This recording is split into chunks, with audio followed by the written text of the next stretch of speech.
se espera 10.000 espectadores mañana, que es el aforo autorizado.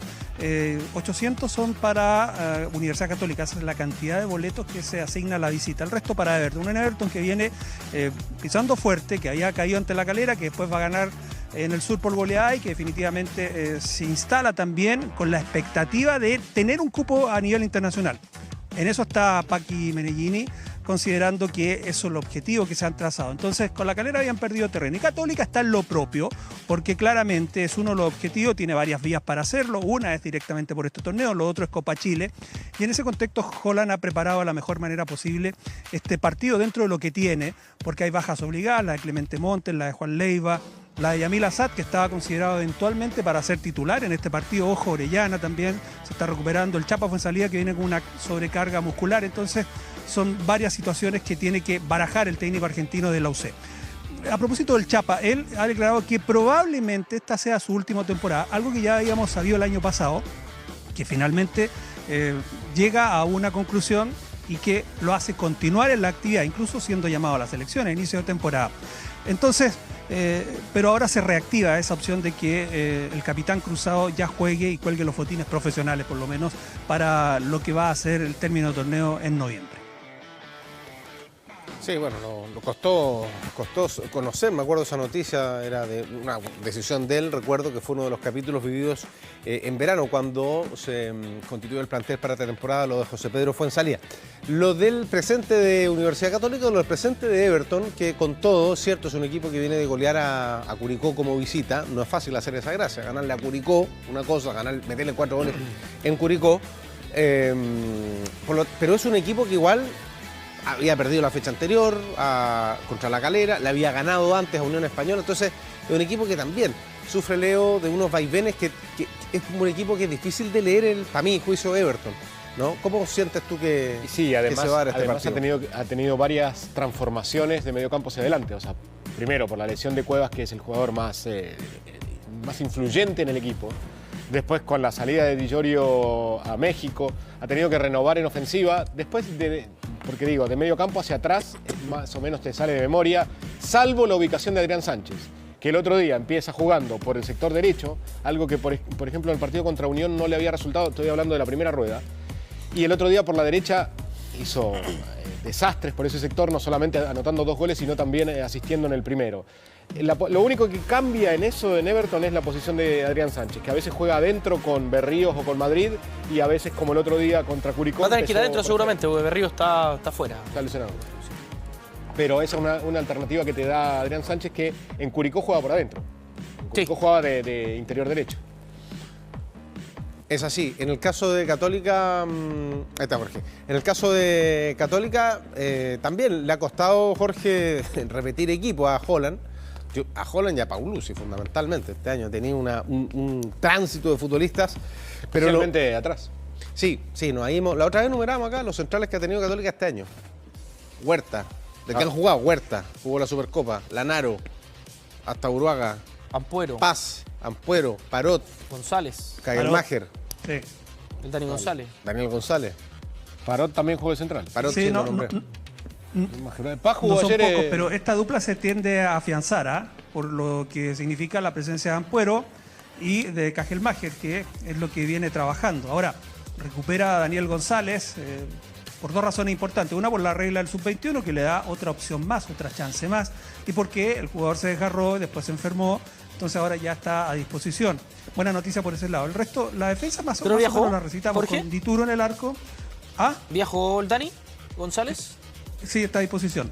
Y después juega Isla, juega el propio Ampuero, Cajelmacher, Parot. Y aquí vienen los cambios, porque empezamos a hablar de lo que significa el medio campo, con la presencia de Brian González. A ver, y Leo me lo puede discutir un poco, pero tiene varias opciones en cuanto al dibujo en el medio. ¿Por qué? Porque si juega Saavedra y Agüet van a ser los 2 hombres de corte, ¿cierto? Volantes centrales. Ya. Cargado a la derecha, Brian González. Cargado a la izquierda, Pinares. Pero esto también se puede transformar en una especie de rombo porque definitivamente retrasas un poco por la banda derecha en la posición que ocupaba Marcelino a Brian González. Juega Pinares un poco más libre, no voy a decir de enganche porque ese concepto con Holland es bastante relativo, pero hay movimiento. Punta de rombo. Y Tapia con Sampedri en la ofensiva. Sí, punta de rombo, déjalo ahí, buen Finalmente, concepto, me parece. 4-3-1-2. Tú que eres experto en la definición. Sí, entonces eso tiene matices respecto a la forma en que se van moviendo. Y claro, con una ausencia relevante por la sobrecarga de la que hablábamos del Chapa Fuenzalida. Y me detengo en lo del Chapa porque yo anunciaba que, dice textual, probablemente sea mi última temporada. Sí, ok, lo comentamos recién. Y cuando Ariel Holland en la conferencia de hace un rato se le pregunta por esta posibilidad, su respuesta es la siguiente que vamos a repasar a continuación. El Chapa es un futbolista muy importante para nosotros, dentro y fuera de la cancha, es un referente y es un ejemplo de deportista. Esas son decisiones muy personales que toman los futbolistas y el Chapa creo que ha tenido una trayectoria por demás exitosa y, como te decía, un profesional que es un ejemplo para todos, ¿no? Para sus compañeros maduros, para sus compañeros jóvenes. Es uno de los líderes que fue fundamental en los triunfos que Católica consiguió en el último quinquenio, ¿no? Qué bonito término saca Ariel Holland, pero es efectivo, un jugador que en su minuto, no sé si lo recuerdan, ya vamos a empezar a hacer un repaso de su carrera, pero se retiró del fútbol durante 6 meses estando en la Católica. Él tuvo hay una decisión personal, a ver qué es lo que hacía con su vida. Finalmente retornó, tuvo paso por Colo-Colo, pero es en la Católica definitivamente donde ha encontrado la mayor identificación con la hinchada, con ese gol, por ejemplo, el año 2016 frente a Audax Italiano, que le permitió un título importantísimo a la Católica, sacarse años de frustraciones, de estar ahí muy cerca de conseguirlo y finalmente poder levantar el título. Así es que yo comparto totalmente la apreciación que tiene Ariel Holland, un jugador también que tiene mucha incidencia sobre el resto de los compañeros, un muy buen ejemplo dentro y fuera de la cancha. Yo al menos sé que tengo mala memoria, pero no recuerdo pasajes donde José Pedro Fuenzalida haya protagonizado algún incidente extra o alguna polémica que uno lo haya tenido hablando durante la semana. O sea, pero no fue por él. Pero exactamente, fue una declaración muy de corazón de parte de José Pedro Fuenzalida en su minuto y que generó una reacción. Y de cabeza, digamos, también porque tenía lo mismo. Es un jugador que en Colo-Colo lo quieren mucho y en la Católica en algún momento cuando se le cuestionó este rol que tuvo en Colo-Colo, donde llegó a ser capitán incluso, se volvió a ganar la hinchada de vuelta y es uno de los referentes y uno de los jugadores más queridos. Entonces, no sé cuántos jugadores en la historia del fútbol mundial incluso, que estén, no sé, Ronaldo se me viene a la cabeza, jugar en el Barcelona y en el Real Madrid lo quieren, jugar en el Milan y en el Inter lo quieren. En el caso del Chapa Fuenzalida, acá es muy respetado la gente de Colo-Colo y en Católica también. Entonces, ese tipo de cosas se da así. Una persona recta en el fondo, una persona muy íntegra, José Pedro Fuenzalida, y que ha tenido, por supuesto, una ascendencia sobre los jugadores principalmente más jóvenes como para encauzarlos. Fuera de la cancha también, no solamente en el aspecto. Me estaba acordando, perdón, Caro, pero estaba en ese partido. Cuando él vuelve el 2016 a Católica. No sé. Tosa nomás, tosa. No lo pudimos. Tranquilo. ¿No? Se ha pegado 20 tosiones el día. Salió peor todo. 17 de enero del 2016, que fue cuando vuelve, incluso ese año vuelve Nicolás Castillo, estaba Mario Salas al mando de Católica, y lo recuerdo porque yo estaba en el estadio, ¿sabes? Yo estuve. Y entra José Pedro Fuenzalida, aquí busqué la estadística, no me acordaba, minuto 72. Reemplaza incluso a Diego Rojas. Una que otra pifia hubo. Sí. Hizo un gol. No fue el estadio, No. pero y llamó, yo estaba con un amigo y llamaba la atención porque que pifen a José Pedro Fuenzalida y mete un gol de hecho en el minuto 80. Empatan a 2.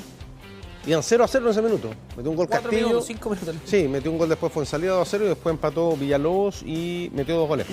Pero grafica plenamente eso, o sea, al punto que no fue tema. Al punto no fue tema. Los pifianos metió el gol y después. Y se olvidó todo, chao. Y es en ese campeonato en el que mencionas tú, ese es el torneo, para que no nos enredemos, cuando termina ganando lo Católica el primer semestre del 16 con el gol de Fuenzalida. Eso cuando vuelve de Boca. Exacto. Cuando, claro, de Colo-Colo pasa a Boca y de Boca vuelve a...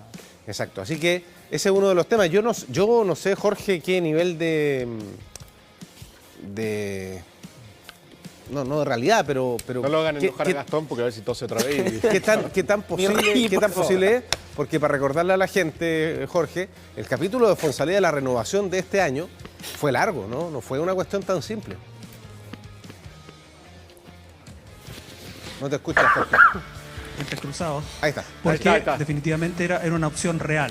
Era una opción real que se retirara. Pero eso no ocurrió finalmente porque, claro, tiene una opción de dialogar, sobre todo con Paulucci, que lo quería sí o sí en el proyecto que impulsaba para esta temporada 2022. El resto de la historia ya la conocemos. Paulucci se fue y el Chapa continuó jugando. Ahora, pareciera estar muy cerca porque además él dice probablemente, sí, es una cuestión que lo lleva a evaluar familiarmente, en su círculo más cercano. Y además, recordando algo, él había dicho, después del término de las clasificatorias, que ya en la selección le daba el paso también a otros.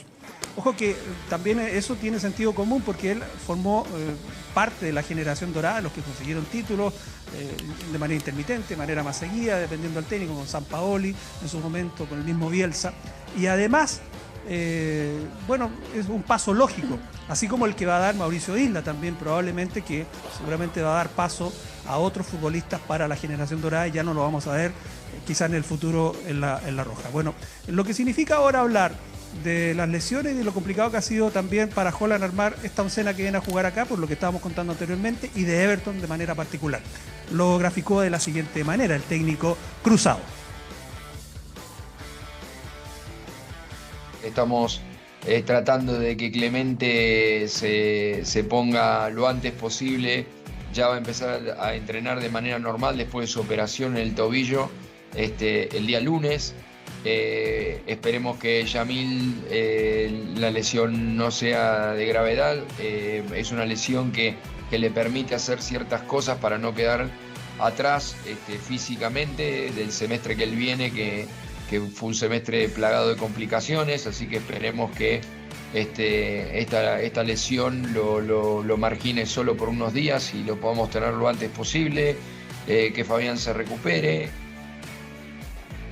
Everton es un equipo que yo respeto mucho, porque es un equipo que hace mucho tiempo que tiene una línea de juego, con una alineación que con algunos matices va sosteniendo en el tiempo, que va produciendo renovación de técnicos y también de futbolistas, pero siempre mantiene una lista, un orden que pasa no solamente por lo institucional, un rival fuerte, y también con Meneghini, que para mí es un entrenador que le da una identidad a sus equipos, que sus equipos juegan claramente a lo que él pretende que su equipo haga. Entonces, por todos esos motivos, es un equipo que tiene estructura, y los equipos que tienen estructura y tienen una identidad clara son equipos difíciles para cualquiera, más allá de que en la liga en general no hay partidos simples. Muy bien, ahí está entonces este primer encuentro con Viña y con Jorge Cubillos ahí en el Sausalito, escenario del partido. Vamos a volver contigo, Jorge, para otras noticias allá en la ciudad Jardín. Nos encontramos en un momento. Sí, de básquetbol vamos a hablar. A ver si tenemos el arribo de la Universidad Católica, tomando en cuenta los tiempos de traslado. Una Católica que se prepara para enfrentar mañana a Everton. ¿En serio? El jueves a O'Higgins y después el 20 por Copa Chile a Audax. Sí, ahí estaba viendo que todavía no salía hacia la ruta 68. No. Pero generalmente ese taco en el empalme se disuelve rápido. El tema es que el bus estaba atascado un poco antes, a la altura del aeropuerto, me da la impresión. Es que los viernes son complicados. Eso implica que van a llegar tipo 16:30 entonces. Muy bien, alargamos entonces. Pelota para... No será el caso, Jorge. Ya, volvemos contigo para hablar de básquetbol allá en Viña. Chao, Jorge, abrazo para ti.